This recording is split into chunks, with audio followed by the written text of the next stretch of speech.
The third game now in the losers bracket in our first PvP of the day. The series is tied and both players are one map away from victory.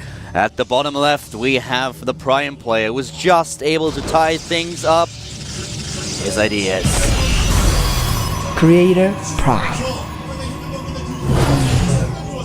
Looking still a little bit nervous, but clearly showing some confidence in the last game.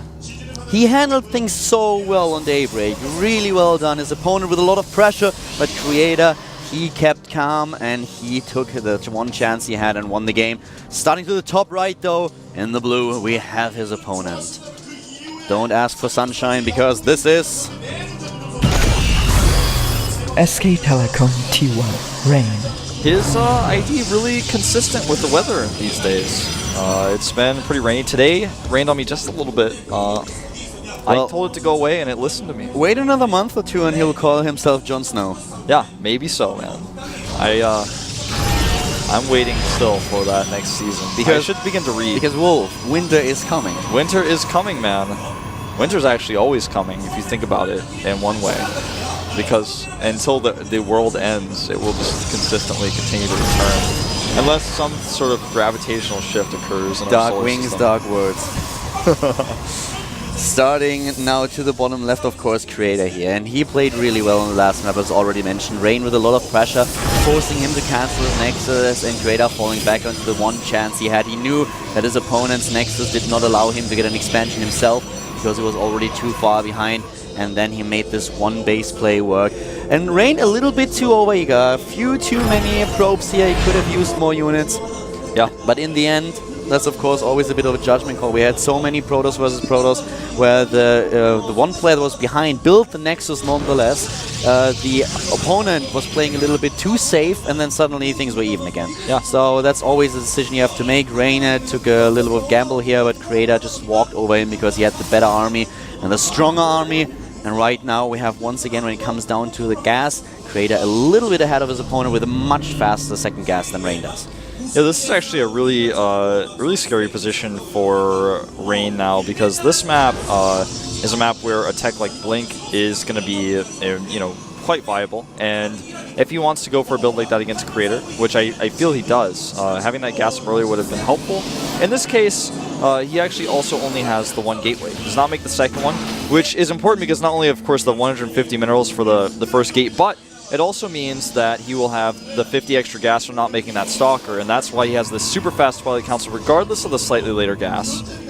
This seems to be the one play that we always see on this map on Cloud Kingdom. Of course, it's one of the best maps that we have for Blink Stalker play, and Tiga comes to mind as well. But these two maps, most of the time, one of the players is going for the Twilight Council and Blink. Creator has been in a position where he has gotten an expansion on this map and try to defend against it, but this is not what happens this time. No, he gets his own Twilight Council out now, and we will probably see Blink versus Blink here. And that did not go all that well for Creator last time when he was up against Squirtle. That's true, but we're going to see Dark Shrine. Yeah. There it is. And you're actually right. He's with the rush of this, I felt like it might be, but I didn't want to say things too soon. The concern now becomes for Creator, he doesn't have a robotics. Exactly. Most people will make a robotics with this build, but if he really wants to hit the super most aggressive Blink Stalker timing that he can do with this Twilight Council, he will not have a robotics and he will die and he will lose this game. That's definitely a concern here. He needs the robo, and there it is. He builds the robotics.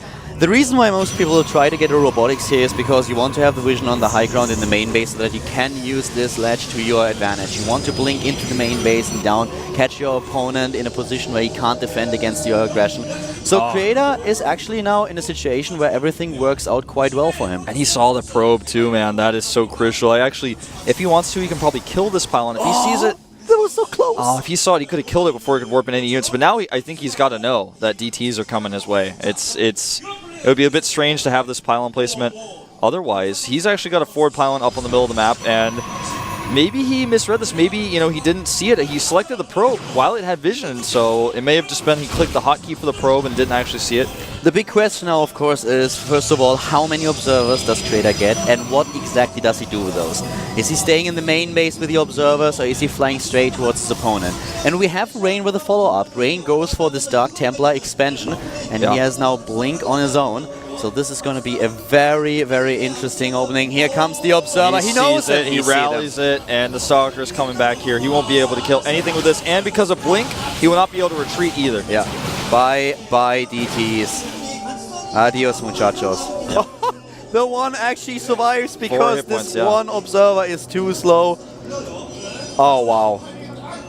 Well, that DT will live to actually be very annoying. It's actually quite crucial that he keeps that alive, because now he's going to send that same DT into the main, where the second Observer is actually supply blocked and not coming out right now. And that can be a big problem. Yeah, that can actually be a huge problem. Even if he has the Observer, which he will, he has to warp in units at home rather than aggressively. But man, oh man, is Rain in trouble now. His Nexus is going to have to be canceled. He is behind in units. He does not have Blink. His opponent has twice his Stalker count. Now the DT going for probe kills in the main base. He actually is going to be able to potentially kill a Stalker if Creator doesn't micro that, but nice, well done. The Observer out, and now the GT is about to die. Is that the Stalker count highly in favor of Creator? Now he's got Blink. There's no sentry into the main base, walking in there, and now this is a numbers game, and it's one that Rain cannot win. He cannot. The Stalker's Blink forward. There's no probe pull, and even though he's got his own Blink to defend, the Stalker count is a big problem. He does warp in additional Stalkers, but Creator has too much, and this is going to be it. He will seal out the series, looking a little bit nervous, but guess what, guys? It doesn't matter how nervous Creator is in that booth, because his confidence holds strong when he needs it, and he used it. GG.